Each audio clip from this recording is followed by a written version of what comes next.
wasalli wa sallim ala rasulil karim. Jadi para hadirin yang dirahmati oleh Allah Subhanahu wa taala. Saya sebenarnya ingin menjawab tidak semua dari pertanyaan-pertanyaan saudaraku yang mulia.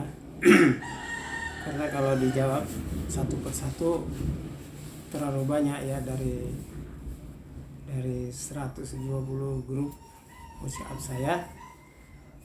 Jadi ada 30.000 orang ya yang ikut peserta mendengar maupun membaca maupun menonton viral video-video yang ditayangkan baik oleh studio-studio maupun majelis-majelis.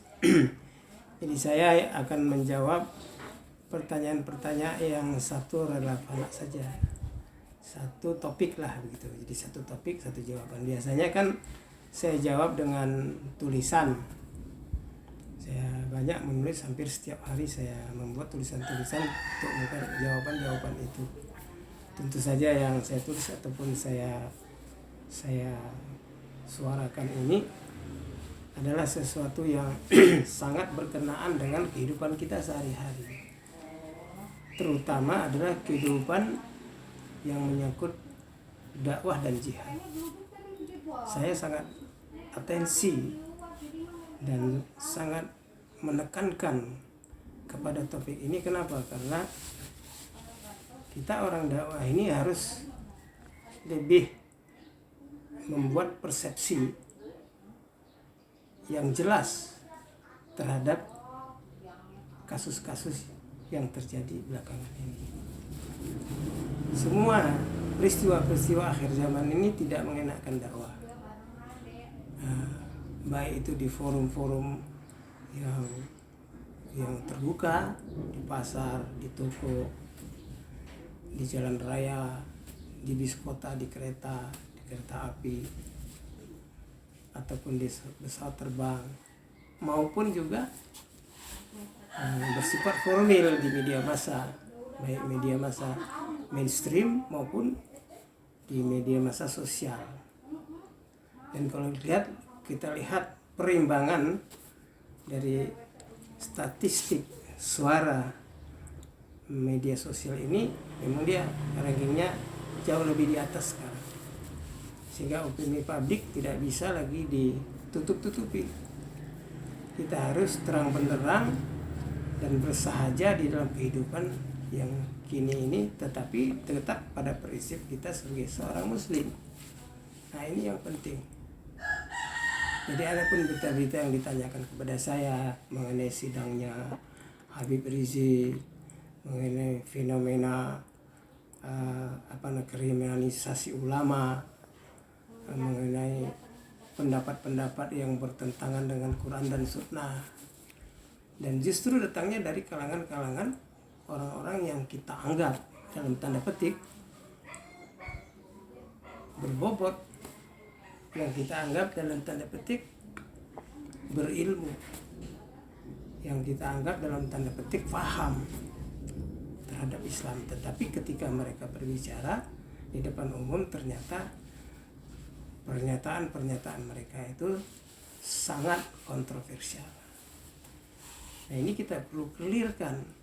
Kita tidak boleh berdiam diri. Kalau kita melihat kemungkaran, satu kemungkaran kata Nabi, falyughayyirhu biyadihi, maka ubahlah dengan tanganmu.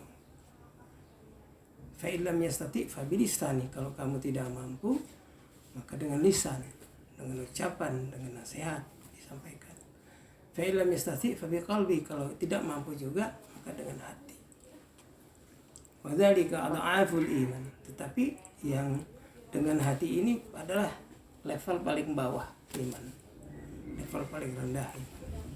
Kalau itu sudah enggak ada, berarti iman sudah hapus. Nah, jangan sampai kita sebagai seorang muslim sudah bersyahadat hapus iman kita karena kita enggak peduli. Orang tidak peduli ini tidak disukai Allah Subhanahu wa taala. Barang siapa yang tidak berkerut keningnya melihat nasib umat Islam yang dizolimi, maka bukan dari golonganku, kata Nabi SAW. Jadi banyak sekarang kita lihat kontroversial. Tetapi wa makaru wa makarallah wallahu khairul makirin. Mereka berbuat makar, Allah pun berbuat makar, tapi sebaik-baik pembuat makar itu Allah. Makar itu apa? Makar itu bisa perencanaan, bisa juga strategis, bisa juga itu adalah keputusan, bisa juga itu adalah blade yang orang katakan hari ini politis. Makanya kalau saya lihat ya satu yang saya harus tekankan kepada saudara sekalian sama orang-orang dakwah.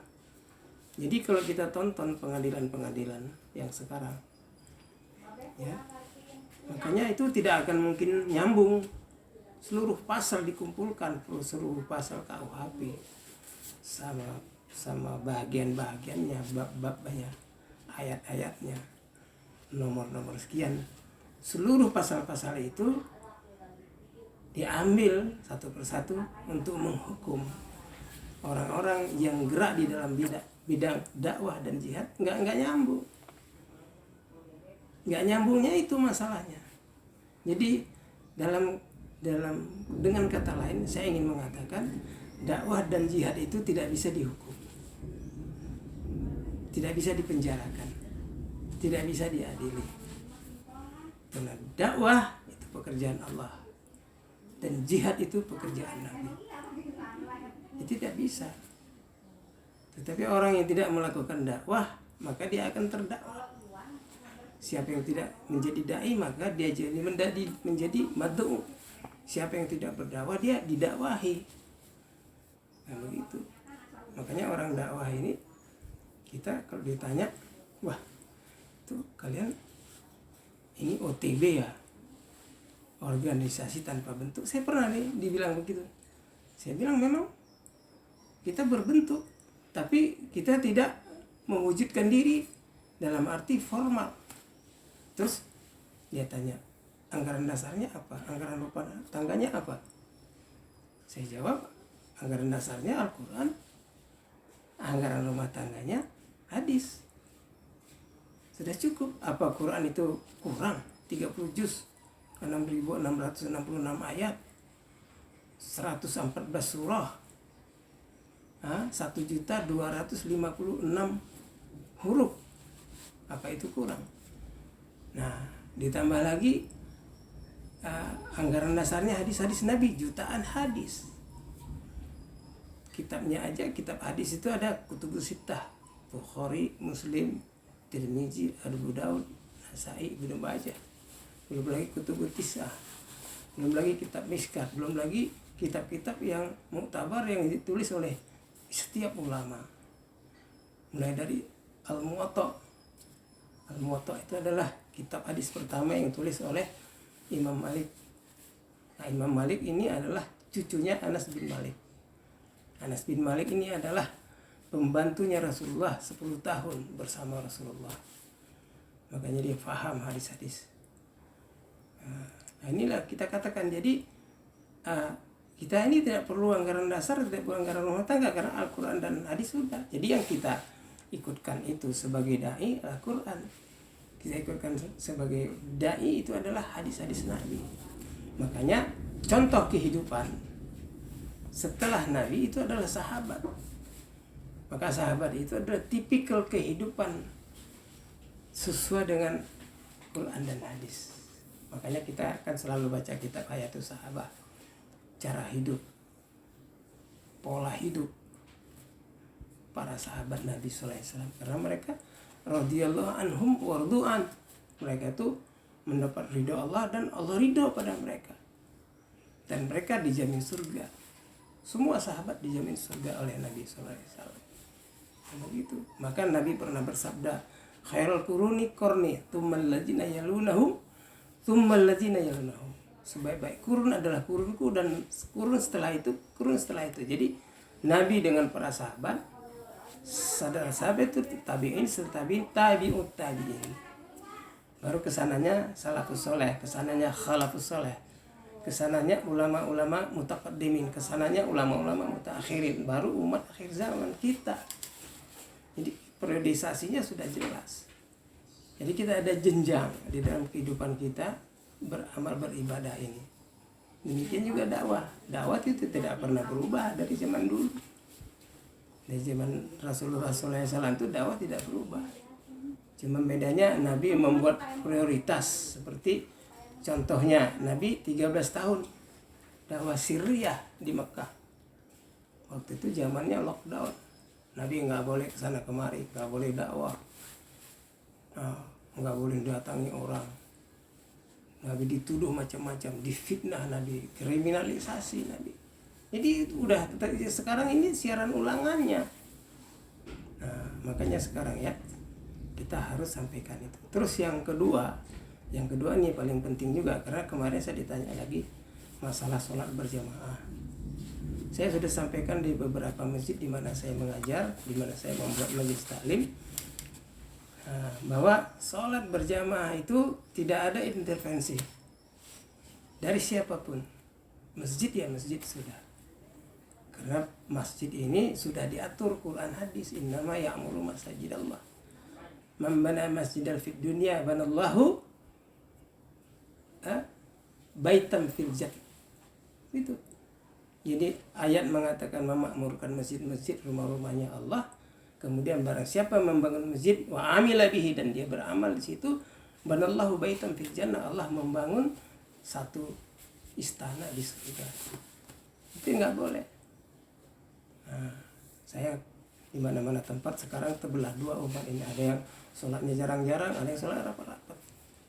Tapi saya bulan lalu saya ke Timboro, malah di situ saya begitu pas anjar saya lihat orang semua berdiri ke depan jarang-jarang 1 meter. Wah, ini Timboro gimana ini? Muridnya puluhan ribu, sholatnya jarang-jarang. Saya sudah hampir salah sangka. Tapi begitu iqomah langsung mereka merapat, beradu ini bahu sama bahu, subhanallah. Yang betul begitu.